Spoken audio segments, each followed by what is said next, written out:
I'll throw the Zoom on you right now. You ready? You want it? You're making me shy. Okay.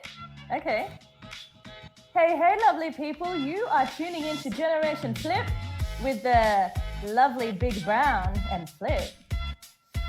Does that work? I wanted to say luscious and beastie, and then I'm like, oh, I better not. Wait. And I'm thinking of a word that starts with F. I need a word that starts with F. Hey, people. You are tuning into Generation Flip with the Beast Big Brown and Freaky Flip. Here we go again. It's time for another episode of those smack-talking guys. Full of opinions on games, music, culture, and current events. These guys cover it all while humiliating each other. This is Generation Flip. Don't forget, make sure to drop a like and subscribe. And now, crapping it up, here's your hosts. What's going on, guys? Thanks for tuning in to Generation Flip Podcast Season 2, baby. We got a great show today, but first, you guys all know him, Mr. Big Brown himself. What's going down, Big Brown, in your hood, baby? What's going on, everybody? Hey, I got a few things I want to get off my chest, but I'm excited to be here for Season 2. I do got to represent my 49ers right here, baby. We made it to the playoffs, which I didn't think we were. We got it, so I want to get that off my chest and shout out to the Niners. But let me take this off real quick. I'll tell you, I'm excited. She's a hidden gem. I didn't know anything about her. Did a little research about her. You know, she's a singer. She's a rapper. She's a poet.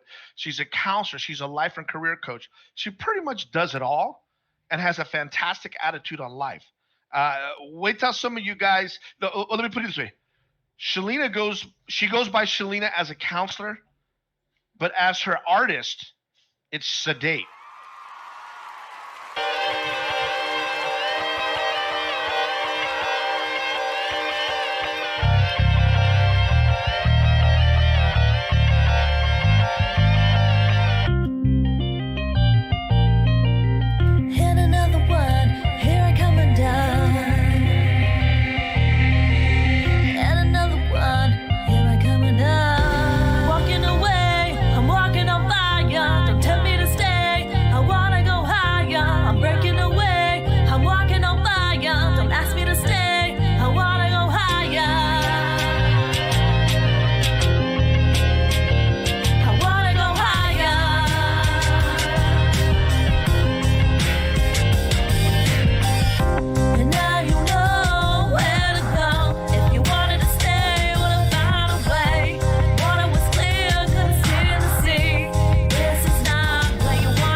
On fire, my man. We definitely got to bring Shalina, my girl, beautiful, talented. Let's bring her out. Bring her out. Welcome. Finally got you on the show. What's going on, woman? Hello. How are you doing? How are you? Thank you so much for having me. Not a problem. Thank you for coming out, taking the time on our very Generation Flip podcast show. Thank you for being you. Definitely. Thank you for being you, man. I'll tell you, that video got us all fired up. We're all dancing in the background. Well, what? She's going hiya. You know, that was an awesome video. We really enjoyed that. And all your other videos. We looked at a bunch of these videos and we're like, wow, this gal's a hit, man. We got to get her on this show. We're happy to get you on the show. Definitely. No doubt. Definitely. Yeah. And we're excited to hear, what inspires you, what brings you to do this, because you carry many hats, and then when I first started reading your bio and looking at it, the first thing I read was life coach, career coach, counselor, poet, producer. And then when you slid in the rapper, singer, I was like, whoa, we gotta check this out, man. Something's behind this thing. Me and Flip were going, wow, very interesting, because we've also seen some of your counseling videos, and we look at that and we're like, wow, she's hitting some pretty heavy topics. And then when you get on video screen, and then when you get on the big screen, can't be stopped, man. We just stepped back and we start raising the roof on this. We love this. I was mesmerized. I really was mesmerized. It's a well put together, well produced video hire. Elaborate, enlighten us. What brought you to make that video itself? I was dating somebody who wasn't sure if he wanted to be with me, and which led to me being like, you know what? Fuck this. I'm ending this. I don't even think it's called a relationship, whatever this is, because I'm confused. And at the same time, I decided to write a song about it, because music is my way of healing from things. And it was my way of expressing how disappointed I was. But at the same time, it was like, you know what? I want to go higher. Like, I'm not going to be with somebody like you ever again. And then I just turned it into a song. And before I had broken up with him, I was already writing the song like I was going to break up with him from that perspective. So maybe I jinxed myself. I don't know. Wow. It was a premonition. It was called a premonition. Yes. You're like, I can feel this going in that direction. Yes. So let's write a song about it. Nice. Nice. Yeah. So you take whatever inspires you and you put it into your music. Which most musicians do, you know what I mean? That's awesome. That's awesome. Are you working on currently a new project? Yes, I have a new song coming out. It's called Trouble. It's coming out on the 22nd or the 24th of January. So that's the video clip for that's coming out. Something a bit taboo, something that in my culture we don't really talk about too much. So I thought I'd turn it into a song again, of course. That's what I do. Everything just turns into a song. I can't wait. I can't wait to get my eyes on that. That sounds pretty tight. You gotta send this to it. Yeah. So tell us about the taboo part. What is it that your culture doesn't talk about? What is it that you're trying to put out? So I'm Indian, and our culture is very conservative. It's very patriarchal. So we don't talk about sex. We don't talk about casual sex. We don't talk about women who have fantasies. We don't talk about any of these things. And it makes me mad because, I like sex too. Why aren't we talking about this? I like to have fun. Why aren't we talking about this? Why do we have to hide it's always, who we are? It's, they keep it on a hush-hush. They don't want to bring that out. Yeah, that makes me so mad.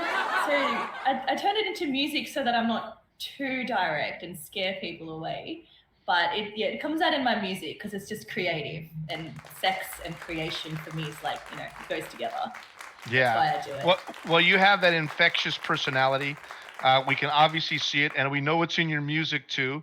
So when this comes out, like everybody knows, or everybody that does a little research, music tells stories about people's lives, right? Mm-hmm. And not only does it tell stories about people's lives, it also heals people.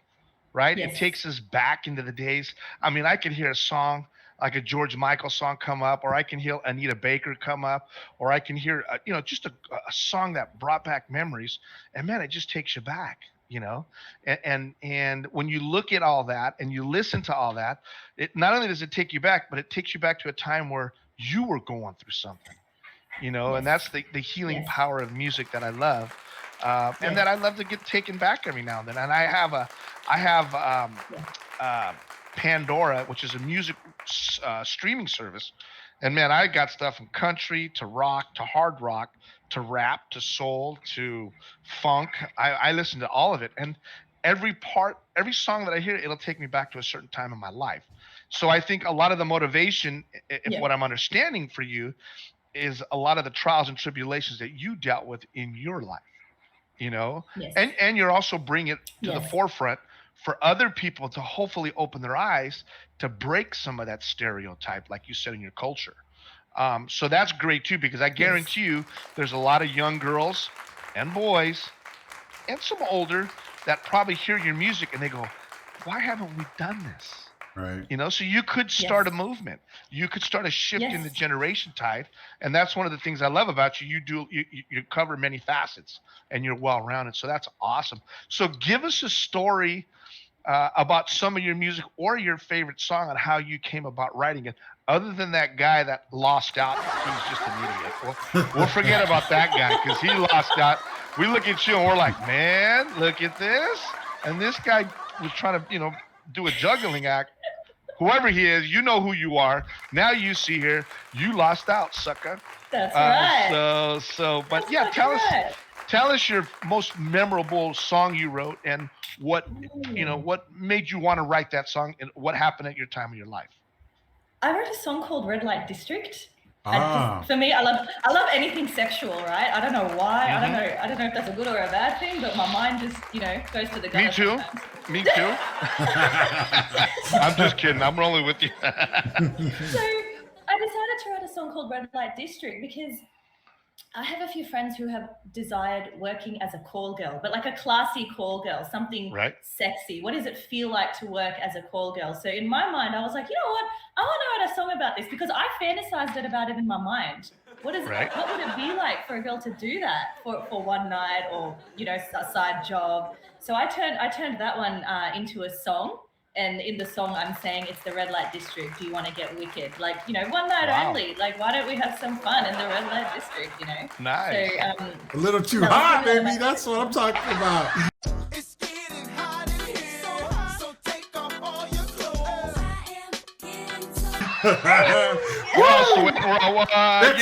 Let's go to break. Hey, Brad, please. Hey, Brad, it's one of these. Yeah, go to break, cut. It's the red light district. Do you wanna get wicked? Do you wanna get freaky?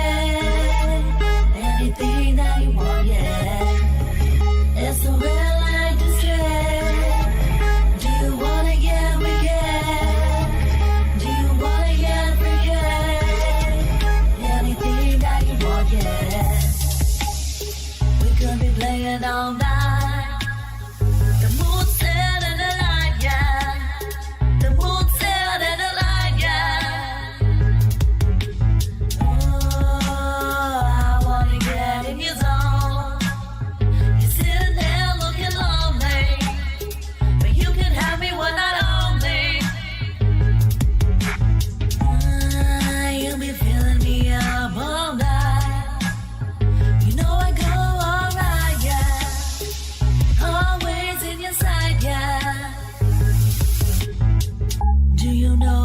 Freaks come out at night. That's a really hot video. I mean, yeah. Are you're obviously collaborating with other people as well? Are you making with this new Trouble video? Are you doing it just production yourself and anybody else? I've done this one myself. So far I've done everything on my own. I do hope to this year, 2022. It's got a ring to it of some kind. So I'm hoping that I can collaborate with people. If not, I'm still going to do what I do. It brings me joy. It brings me happiness. It brings me peace and contentment. So, but yes, definitely hoping. Great. That's nice. That's awesome. Throw it out to the universe. Right. And it'll get out. Trust me, it'll get out. Because I know there's a couple of Australian rappers that are out there that I'd love to hear you collaborate with. I want to ask you a question regarding for music. Sure. How hard is the music industry out there in Australia? Is it? I'm assuming it's it might be similar, it might be a little different than what it is out here in America. But is it a tough industry out there as well to get a song or get noticed out there? It definitely is tough to land a gig with a recording company with a recording contract. But I think technology and certain people have made it easier for us to get our music out there. You know how you use like Ditto to get your music out there, to stream it, and then it goes to Spotify and YouTube. So It's made it easy to get it out there, but sometimes it's hard to find people that will listen to it. But nonetheless, you still rise, you still put it out there, you don't stop, you continue doing what you want to do. But yes, it can be hard. I'm lucky that I I have a lot of people that I sort of interact with who know that I do music, but they find it strange. They're like, you know what's the weirdest part? I write songs about like sex and things like that. And as a counselor, I have people come to me who are sex addicts. And I'm like, this is really strange. I'm like, I'm writing music. And on the other hand, I'm trying to counsel people and I get really torn. And then I'm like, oh shit, this is so strange. You definitely don't get these kind of group bands anymore, like how it was in the 90s. You know what I mean? Everybody's doing their solo albums and then collaborating with somebody else, artist jumps on them. But it's not like the 90s, how the R&B music was back then. And I get it. Times have changed and generations change. But you do notice something. What you notice is many artists, they bring back or loop in their songs a lot of the old school beats, a lot of the old school drops. You know what I mean? And that's, I mean, I guess that's just to keep the spirit alive in R&B music. You know what I mean? Yeah. So it's very important. I don't know if it's so much to keep the spirit alive, so much to the effect of keeping an audience to them. And what I mean by that is I listen to a lot. Let me give you a good example. Fat Joe. He has a lot of he's a New York guy. He's from that area, but he'll take an old song and flip it. And what I mean by that is he'll take a song that has that keeps the beat of an older song and modernizes everything to it. And what I think it does is it grabs the older crowd and the younger crowd and collaborates and brings them together. Right. I mean, I'll tell you, I've got 7-8 songs right now that I can throw at you that you'll go, dude, that's the beat from back in the 70s and the 80s. And he dubbed it to the modern. And he probably heard that as a kid growing up and took it and said, hey, man, this is going to work. We're going to grab that beat and we're going to put our mix on it and keep some of the old beat singers singing the song and then loop ours in. And it just, your audience went from this to this, right? It went to that big. And I love that. I love that because it takes you back again. And they put a nice little hip hop beat to it and it works very well. So Shalina, do you not just you write your own music, what about the beats? How do you create the beats, the music, the tunes? I mean, do you write the lyrics first and then do the beats, or maybe both? Maybe you do the beats and then come back and write the lyrics for that beat. That's it's a bit of both, to be honest. Sometimes I have the idea first, and I'm like, oh, I want to make this fast, or I want to make it slow, I want to make it sexual, and then I'll look for a beat. Or sometimes it happens the other way. I find beats I like, and I'm like, oh, let me sample this, and then I'm like, oh, now I have an idea. There's no one. I guess art has no rules, like music and art and poetry and painting. Like there's no rules to it. So I think it's just what happens at that time that I'm feeling inspired to do something music-wise. Right. It just depends.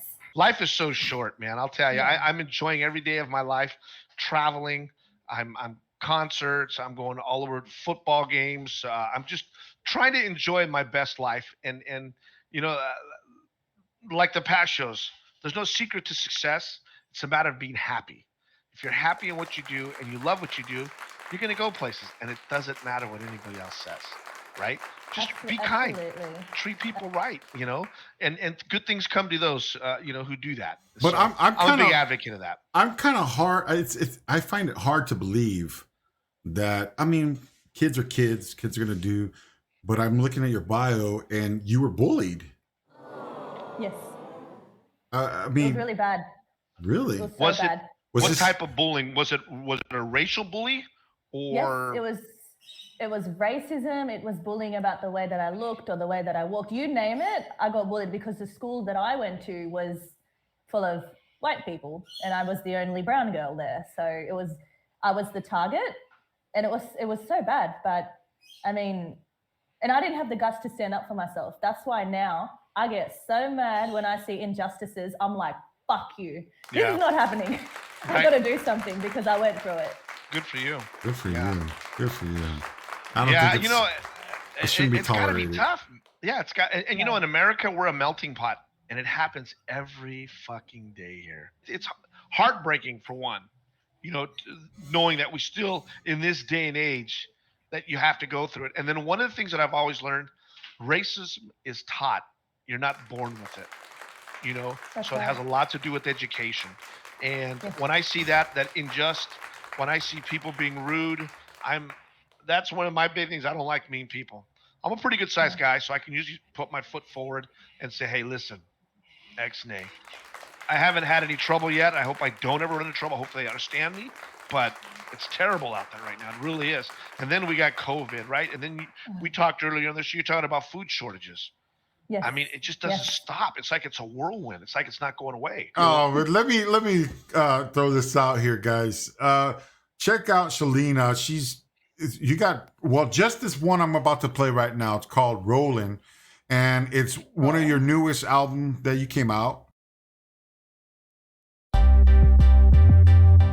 Oh yeah, come and get a taste of the baseline. Yeah, you can just visualize this. A woman who can give you just a whole lot of bliss. The touching and the loving and a whole lot of dips. And I can get you going with a whole lot of this. All you gotta do is come around. Yeah, visualize this. You can get a taste below the waistline if you wish. And we can get it on till the dawn. All you gotta do is carry on. Yeah, take you to higher planes if you want to. Get out of my way if you want to. Yeah, and I don't wanna kind of rhyme to the sound. If you wanna play around, it's the crackdown. Where you going? Where you riding to? Don't turn on me. Don't say you want it and then find it with someone else and leave. No, you got a thing, double dip, no slip. Grab the hips, don't trip, don't quit now.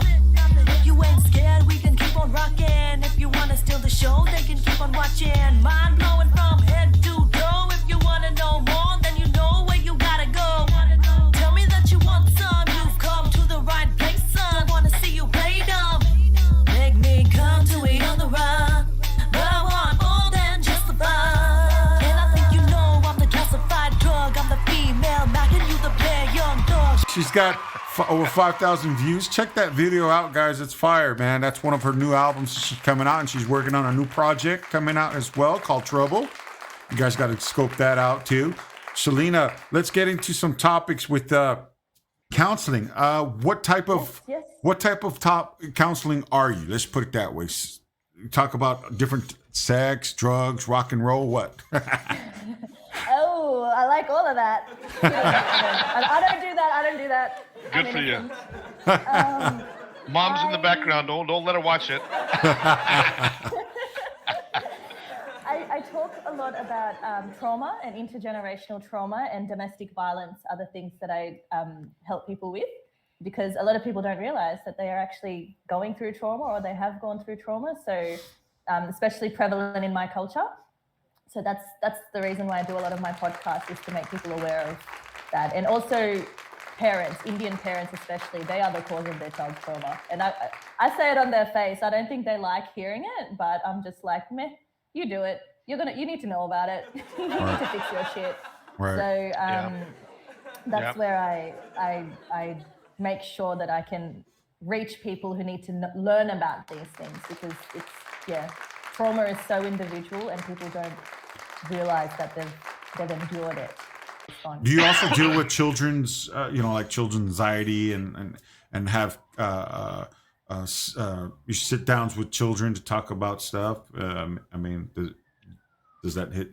I don't deal directly with children, but I deal with the parents, and the parents will come to me and say, oh, my child is doing this, my child's doing that. And my first question to them is, well, what type of parent are you? Like, your child is reacting, but what have you done? You can't just blame the child. The chances are the parent is at fault here for the way that they're dealing with the situation. A lot of parents have not emotionally regulated. They don't know how to regulate their emotions, and the child bears that.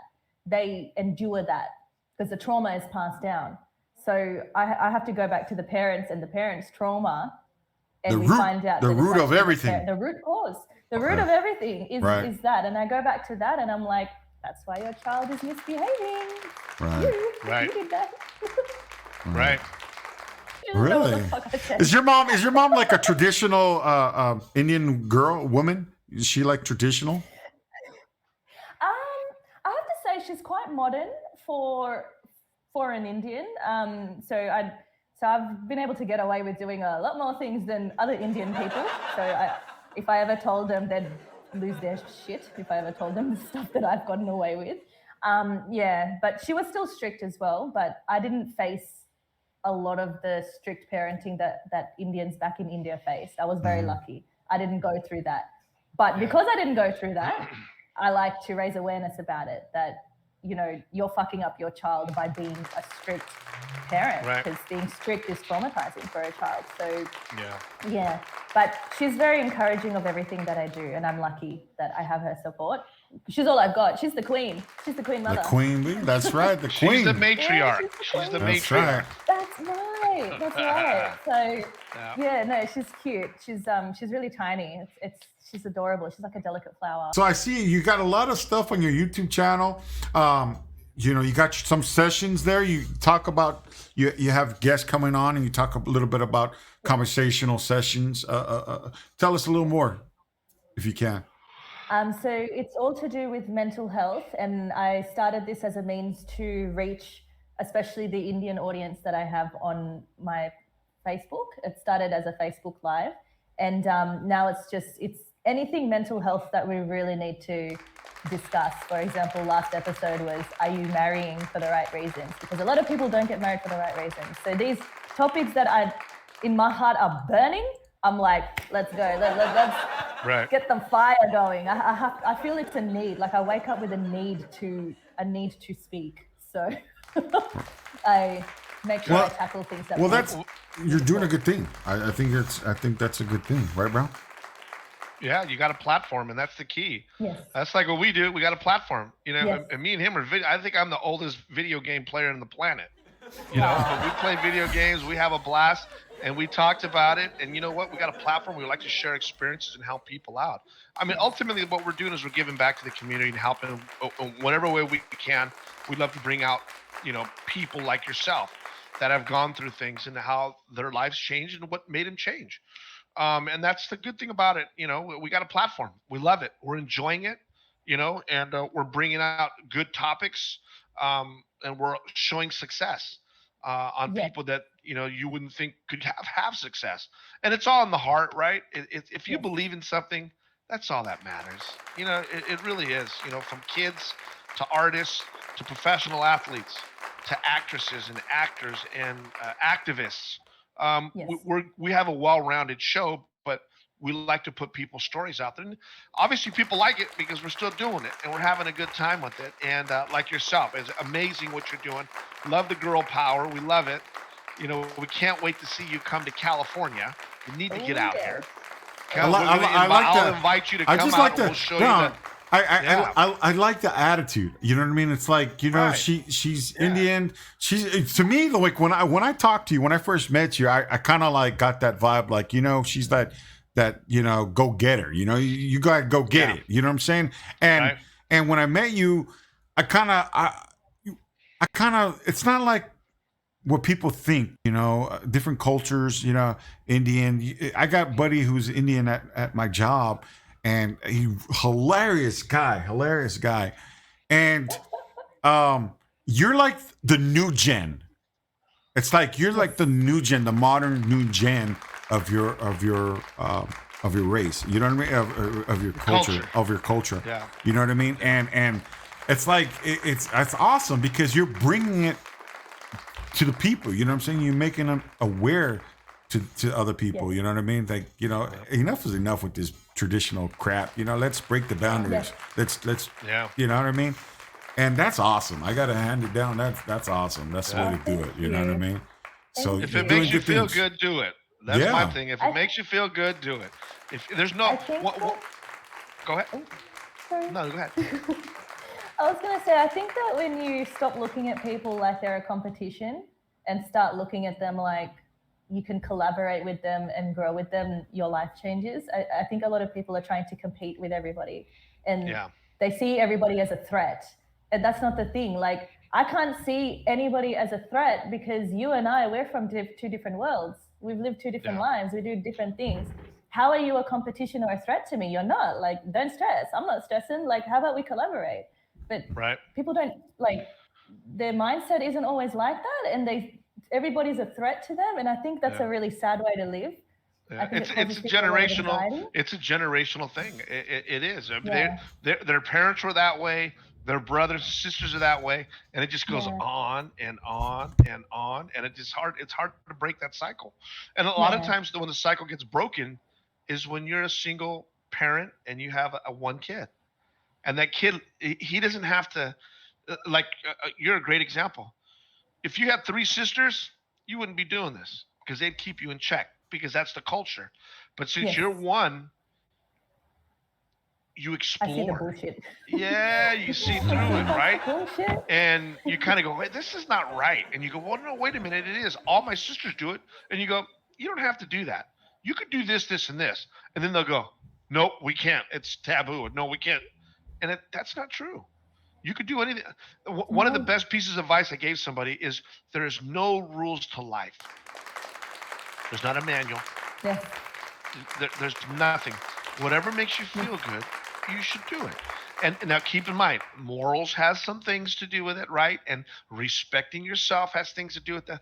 That's automatic when you become an adult. When you're young, hey, balls to the walls, baby, we're going full speed. But as you get in your 30s and 40s, you start to realize, you start looking, going, hey, you know what? I need to slow this down, or maybe I should take that back a little. But theoretically, whatever makes you feel good. Really. Absolutely. So whether it's riding dirt bikes or traveling the world and meeting new people, whatever makes you feel good, man, you should do it. There's no rules in life, So you're the only child? You have siblings? No, I'm the only child. And I get frustrated when people say to me, oh, you're the only child, that means you're spoiled. And it's like, no, I'm the only child, that means I had a lot of responsibility. What the fuck? Like, where'd you get this information from? No, it's that in America, and if you're the youngest, you're the spoilest. Anytime you need somebody a bit troublesome, you know where to find me. Woo! Hey, you know what? Let's talk after the show. All right, you guys at home, make sure you subscribe, like, leave a comment. Make sure you check out Shalina on her YouTube channel. I'll put that in the description. Much love to her. Much love to her for coming out from Sydney, Australia, guys. Here to promote her new album coming out as well, Trouble. So check her out. She'll come on the show, and I'm sure you come on our show again. We'll have you on, coming on, discuss your new video, of course. You know what I mean? Brown, much love to you, buddy. Thanks for helping me out here too, brother. Hey, go Niners, baby. Go Niners. Beat Dallas.